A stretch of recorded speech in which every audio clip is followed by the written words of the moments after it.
What's up, YouTube? It's the Action Figure Grader coming back to you with an unboxing video. And you saw the thumbnail for this video. I got a huge box in from Collector Archive Services with some items that I sent in October. That's right, October. It's taken them over 6 months for them to finally get them back to me. And there are some really, really nice pieces in here. That box is huge, by the way, because of that G.I. Joe Rapid Deployment Force set that I've already shown you in a different video. I showed you some pictures of it in an informal video earlier, I think last week or the week before. It might have been 3 weeks ago now, who knows. Anyway, I've already sold that one, so I don't want to take that one out of the box. But I do have some beautiful vintage Star Wars figures that I'm going to show you here. Most of them are very tough to find, and actually, really all of them are pretty tough to find, and one that we can laugh at. You can laugh at my expense because of what I did. But anyway, I'm going to go ahead and get these out of the smaller, bags. They were all boxed and sent in priority mail envelopes in addition to inside the box, so basically double wrapped in addition to packing peanuts and everything else. So very well wrapped. I've got all of the statements of archive here. What I'm going to do is I'm going to do a kind of an informal, really quick, show you each one, show you the label, and then as I find time, I'll do kind of individual videos where we dive into them more detail and we'll take a closer look at them. But bear with me here, and I'm going to get these out, and I'll go ahead and take the poly bags off of the cases as well so you can see them better. But I got some really cool pieces, so stay tuned. Alrighty, we are back, and I've got them, well, the ones that I'm keeping, I've got them out of the poly bags and kind of stacked up here. And I think what I'm going to do is I'm going to go from, in my opinion, least impressive to most impressive. I've got one here that is extremely rare. I mean, super rare. And I'm going to make you guys wait for that one until the very end of the video because I'm just that kind of jerk. But let me show you this one. This one is one that I've already sold. So I'm not going to take it out of the poly bag, but this is a G.I. Joe Con exclusive snake armor. And for those of you that know G.I. Joe, you guys remember the snake armor. These were in the very early cartoons in the 1980s. Well, the Joe Con from this past year, which is supposedly the last one, they had a Python Patrol theme, which is known for this kind of slithery, scaly armor, or scaly color scheme.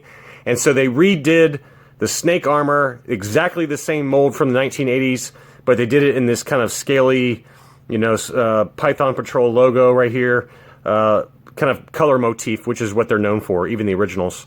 And so this is a resale. I've already sold this one off. It's a beautiful piece, though. It comes with these detachable arms, and here's the label on it. 2018 Hasbro G.I. Joe Python Patrol Snake Armor, Joe Con Convention exclusive, and it came back with a 90. I mean, it's a modern figure, so it's going to be in the high numbers. But it's a really cool piece, and I have a buddy, a really close buddy of mine, who is buying this and buying the Rapid Deployment Force for basically cost for me.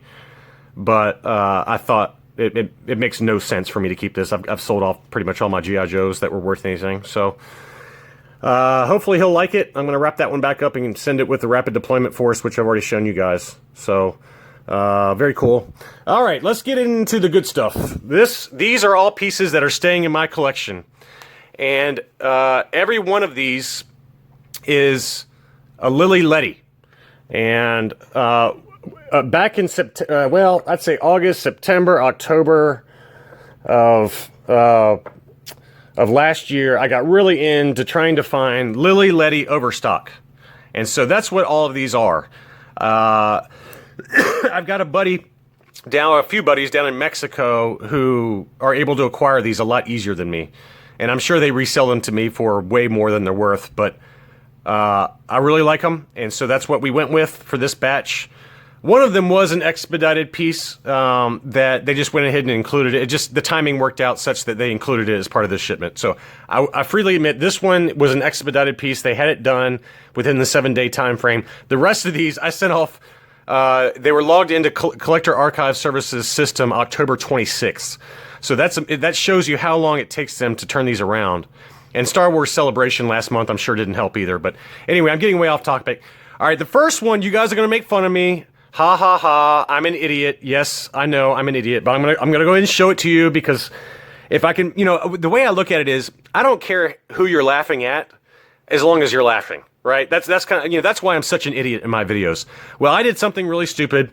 I sent off this Lily Letty Bausch overstock unpainted helmet and overstock Lily Letty weapon, but I sent them the wrong figure, like an idiot. I have two Bausches that I was going to use for this, and I thought I picked the correct one, and of course I did not. I picked the Hong Kong version, so this is the incorrect figure for these two pieces. The helmet alone is expensive. It is very difficult to find for a reasonable price. But anyway, I've got the right figure, but unfortunately, because I sent the wrong figure in, they're going to label it as Kenner Star Wars for the figure, and then Lily Letty Overstock unpainted helmet and weapon. So I talked to them, and they were like, yeah, you sent the wrong figure in. Well, we can recase it really quickly for you. Just send us the right figure. But, because of the way their system works, they have to go ahead and case the figures that you send in. So, just to keep them on schedule is my guess. So, anyway, they said that they are capable of recasing this quickly for me. I give them enough business, goodness knows. So, anyway, I'm going to be sending this one back in with the correct figure. The problem is that the Bausch figure, you see where it says Hong Kong on the leg here? Let's see if I can get that focused a little better. You see where it says Hong Kong on the leg here? The Lily Letty version of that also says Hong Kong, which is common for some of these Lily Letty figures, but it's written in a much smaller font. They're basically using the Hong Kong molds, but it's a much smaller font in terms of how it's molded. So you have to be careful when you're sending stuff in that you send the correct stuff in, and unfortunately I did not. So I'm going to resend that one back in. I'll probably get it back next month, is what they said. So no harm, no foul, other than just time wasted in some postage. So that's that one, but it's going to be really cool, though. I mean, this helmet is unpainted. It's unpainted overstock Lily Letty, and then the weapon is correct. It's Lily Letty, but the figure was just wrong. So, my figures are not meant for this, unfortunately, but if I get a mint Lily Letty Bausch, I'd rather just keep it factory with factory painted weapon and helmet. But unfortunately, so to me, the grade doesn't matter as much on the figure to me as much as it does grading and correctly archiving the helmet with the correct figure. So I probably won't get an 85 with the one I have. It's probably more like a 75 type-ish figure, but it's okay. At some point, I'll get the full 85 version of this, with the painted helmet, the correct painted helmet. But anyway, I'm getting way off topic. Sorry. Next, the rest of these are all really cool. I didn't mess up on the rest of these. The first one is a really cool one. This is a Lily Letty Emperor's Royal Guard, and you're like, well, why did they grade this if it didn't have the staff? Well, the reason is this is overstock. The head is not attached to the body. For presentation purposes, they did that, so that's why it's held in place with all these different brackets. But this is a non-sonic welded head painted helmet. So you can see where they painted the eye visor. And here is the label on this. If I can get it to show. It's going to be tough because of the way that the cape is showing right now, so bear with me here. Come on. There we go. 1983 Lily Letty Star Wars Emperor's Royal Guard Overstock Non-Sonic Welded Painted Head. And it came back with an 85. You can see there underneath the cape. So it's a near mint example.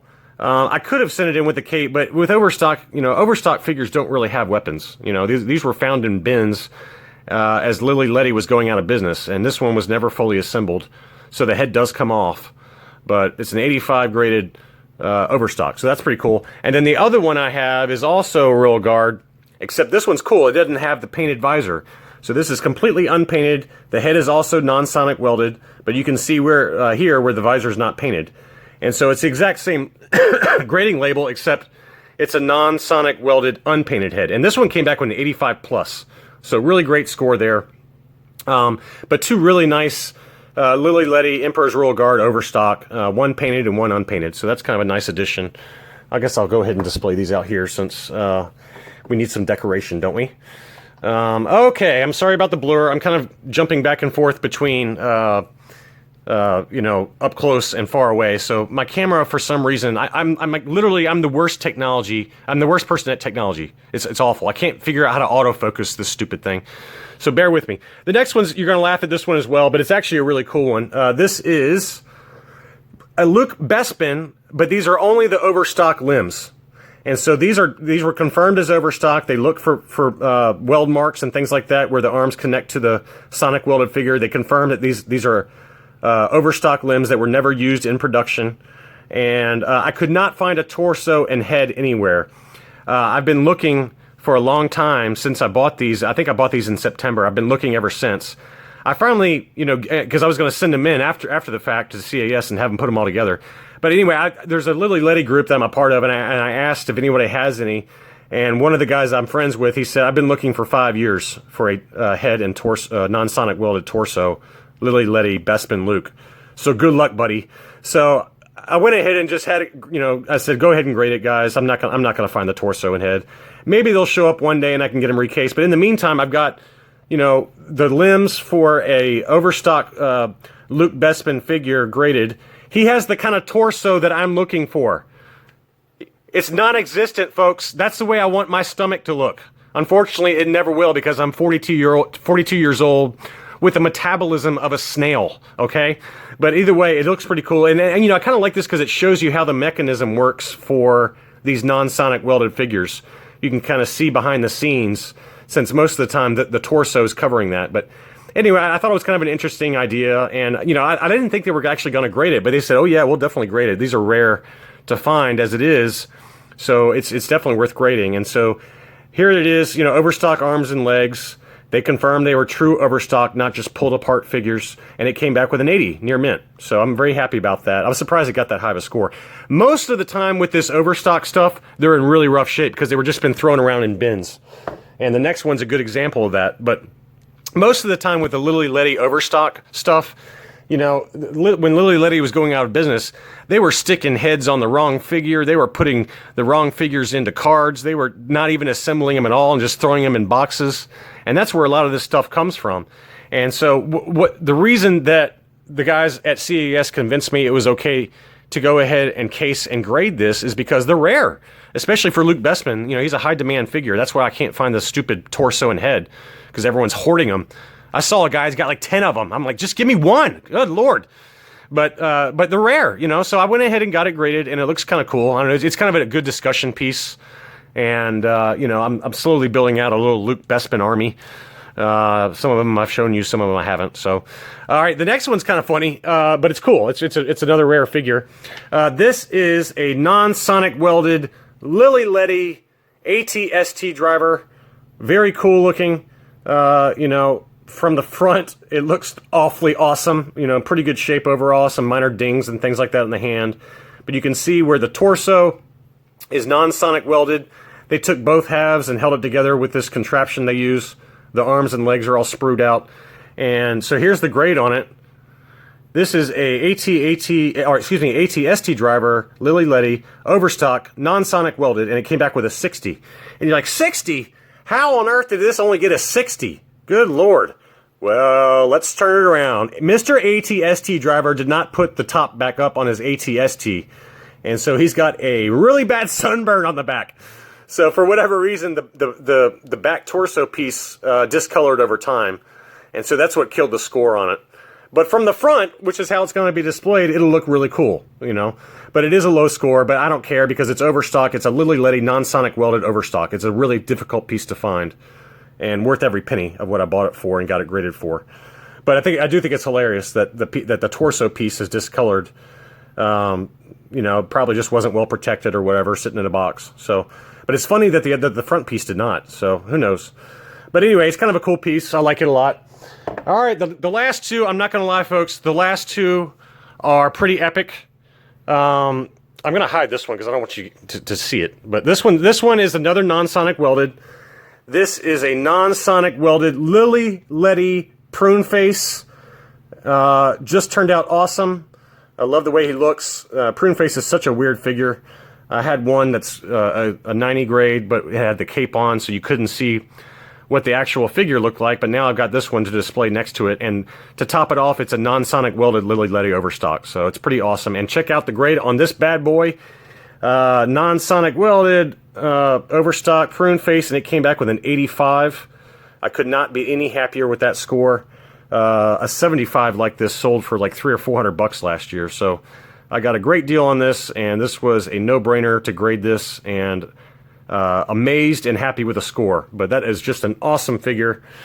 All right, guys, the last one, I'm not going to lie, this one is probably easily one of the top rarest figures in my collection now. It's probably less rare, quite honestly, than the overstock Polish bootleg Boba Fett still on the factory sprue. That's probably my rarest right now. It's not my most valuable, but it's probably my rarest in terms of what's available out there. There's not many of them out there. This one's a close second, though. What we have here is, drum roll please, this is an unpainted Lily Letty C-3PO, non-sonic welded. So not only is it non-sonic welded, not only is it a Lily Letty, but it's also unpainted. So this is overstock from the Lily Letty factory before the chroming process. And so this is what, this is not stripped. This is not one that's been chromed and then stripped down. They confirmed that this is an overstock figure that was never chromed by the Lily Letty factory. When I say chromed, I'm talking about the gold chrome that is used on the production figures. But this is what he looks like before chroming process. Just awesome. Here's the back of it. So it's held in with that screw, which is different. The Kenner figures, it was held in with like a peg, like a gold peg, or at least it was coated gold. But the Lily Lettys either have like this back with a screw that goes in, or you'll see a screw along with a big hole in the back also. There's two different variants. And there's three different variants in terms of the chrome color. But this is what he looks like. And quite honestly, I knew he was going to get a high grade, but I was worried about the rust on the screw and whether they would ding me for that. Because that is the original screw. I couldn't change it out with a hardware screw that's 5 cents at your local store. I had to use the original screw, obviously.